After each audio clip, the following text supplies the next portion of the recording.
Sabe aquela sensação de que, por mais que a gente se esforce, a prosperidade parece que nunca chega? Hoje, a gente vai investigar os sabotadores secretos que podem estar muito mais perto do que se imagina, dentro da própria casa. É a história de muita gente, né? Todo mundo se dedica, busca crescer, trabalha para construir alguma coisa sólida. É uma jornada que a gente conhece bem. Mas e se o maior obstáculo para o sucesso não estiver lá fora, no trabalho, e sim dentro de casa? Pois é exatamente essa ideia central que vamos desvendar. A fonte daquela estagnação financeira pode estar bem mais próxima, atuando de forma invisível, quietinha, no dia a dia.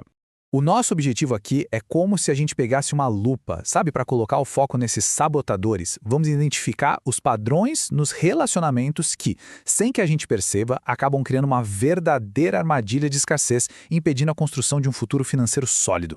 E olha, é bom ficar ligado em cada detalhe porque o último sabotador que vamos revelar é de longe o mais comum e o mais sorrateiro. Ele age nas sombras e quase ninguém percebe. A investigação começa agora. Beleza, então. Vamos mergulhar nisso.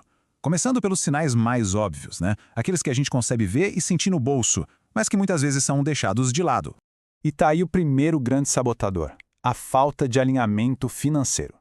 É como um cabo de guerra, sabe? Uma pessoa puxa para o lado do futuro, pensando em guardar e investir, e a outra puxa para o lado do presente, focada em consumir agora. O resultado? O barco simplesmente não sai do lugar. Isso, gente, é crucial. Sem um plano de voo em conjunto, sem metas e sonhos em comum, o dinheiro vira fumaça. É como água escorrendo pelos dedos. Cada um puxa para um lado e o resultado é um vazamento constante de recursos. E isso nos leva direto para o segundo sabotador, o silêncio. Falar sobre dívidas é super desconfortável. Admitir que gastou demais também. E aí, na tentativa de evitar a briga do momento, muitos casais simplesmente param de conversar sobre o que realmente importa. E aqui está a grande armadilha.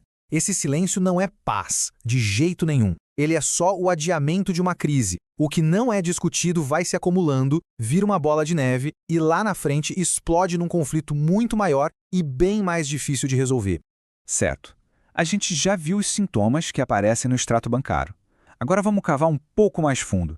Vamos para as causas, para aquelas rachaduras emocionais e de relacionamento que, no fim das contas, alimentam esses problemas todos.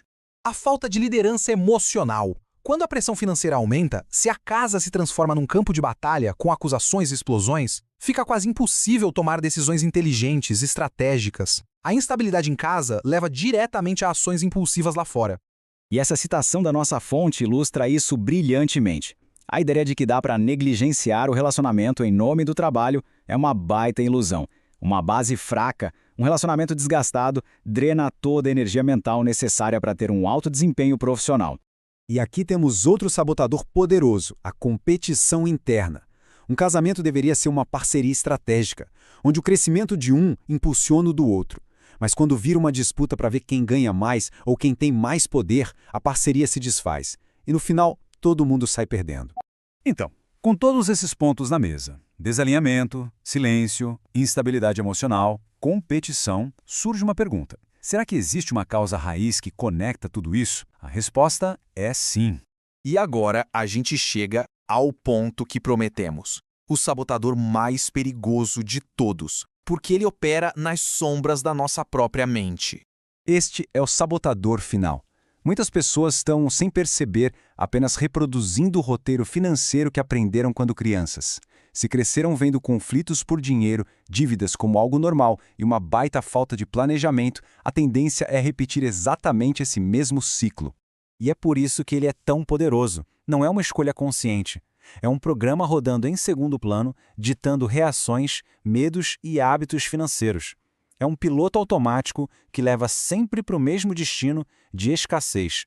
Portanto, o ponto crucial é este. A verdadeira mudança, a construção de uma prosperidade que dura, só acontece quando esses padrões inconscientes são trazidos à luz e ativamente quebrados. Ok, identificamos os problemas. Agora vamos ver como a nossa fonte nos guia para a solução.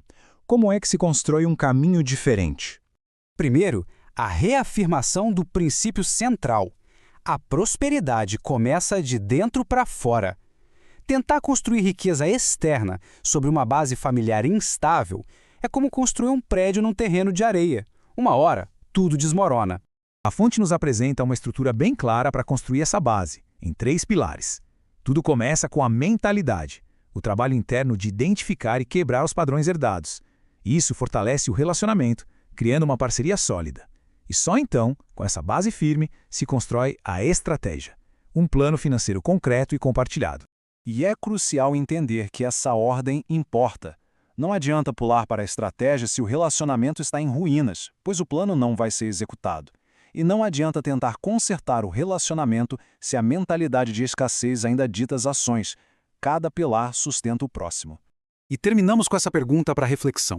Ao olhar para a própria jornada, a base está sendo cuidadosamente construída ou o crescimento está acontecendo sobre um terreno frágil, prestes a ceder?